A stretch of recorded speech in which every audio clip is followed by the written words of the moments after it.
Les scammers piégés par leur propre piège, c'est le décryptage de la semaine dans Vitamine Tech.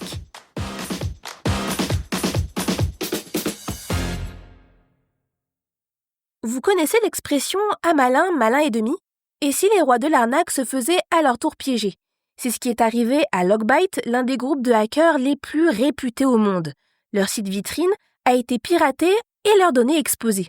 Un retour de bâton spectaculaire. Mais qui sont ces justiciers de l'ombre ? Et surtout, est-ce que ces attaques permettent aux victimes d'être dédommagées ? Bonjour à toutes et à tous, je suis Adeline Jackie. Et aujourd'hui dans Vitamine Tech, on parle de ce moment où les cybercriminels deviennent des cibles. Les cybercriminels deviennent de plus en plus ingénieux.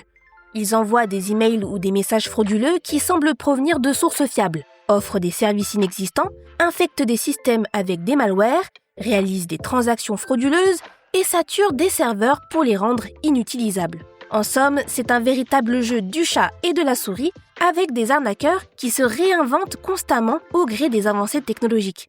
Cette situation devient de plus en plus complexe. À l'échelle mondiale, les chiffres sont vertigineux. Ces dernières années, les tentatives d'extorsion en ligne ont explosé.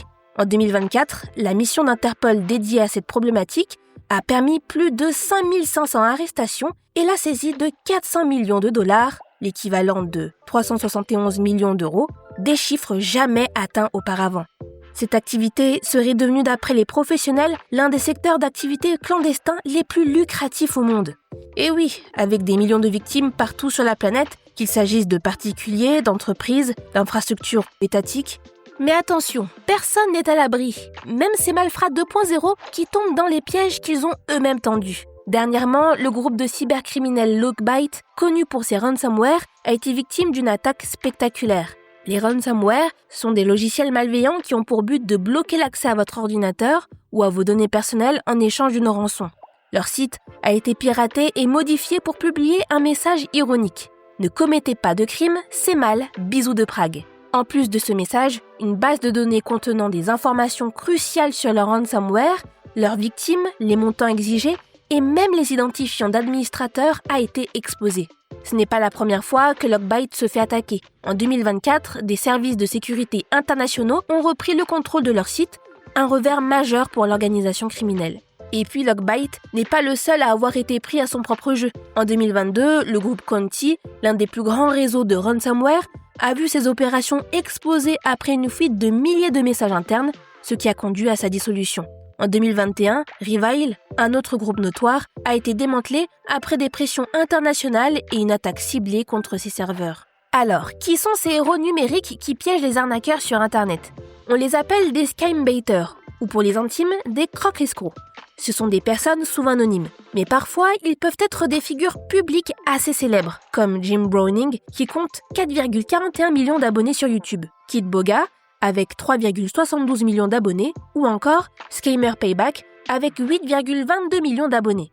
À travers leurs vidéos, ces stars internationales du hacking affirment vouloir rendre justice et sensibiliser le public. Pour ce faire, ils comptent sur l'anonymat et la traçabilité. Ils utilisent des outils sophistiqués pour cacher leur identité et leur localisation, comme des masques d'IP et des machines virtuelles. Cela leur permet de tester les arnaques sans risque. Mais ce n'est pas tout. Les scambaiters vont encore plus loin en utilisant des honeybots, des pièges virtuels pour attirer les cybercriminels. Une fois qu'ils tombent dedans, les scambaiters sortent l'artillerie lourde. Ils utilisent des scripts ultra réalistes et même de l'intelligence artificielle pour imiter des voix humaines, ce qui rend les arnaques encore plus crédibles.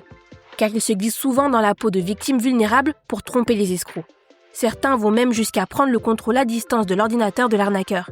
Ensuite, ils accèdent parfois à ces caméras de surveillance pour récupérer des preuves incriminantes. Mais ce n'est pas la seule technique. Ces cybercriminels tombent souvent dans un autre piège. Beaucoup d'entre eux cherchent à acheter des services pour mener des attaques, comme des logiciels de hacking ou des outils pour pénétrer des systèmes. Mais ces services sont en réalité des arnaques destinées à les piéger. Résultat, ces outils inutilisables leur font finalement perdre à leur propre jeu.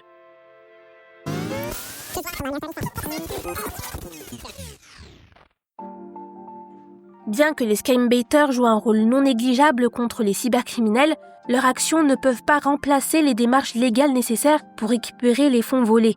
Si ces justiciers 2.0 parviennent à démanteler des arnaques, la route vers la réparation des victimes reste semée d'embûches. Pour cela, les autorités compétentes restent indispensables et les victimes doivent s'appuyer sur des canaux traditionnels malgré les obstacles. Bien que l'impact exact du scam baiting sur la réduction des arnaques soit difficile à évaluer, de nombreux rapports suggèrent qu'il a un effet dissuasif notable.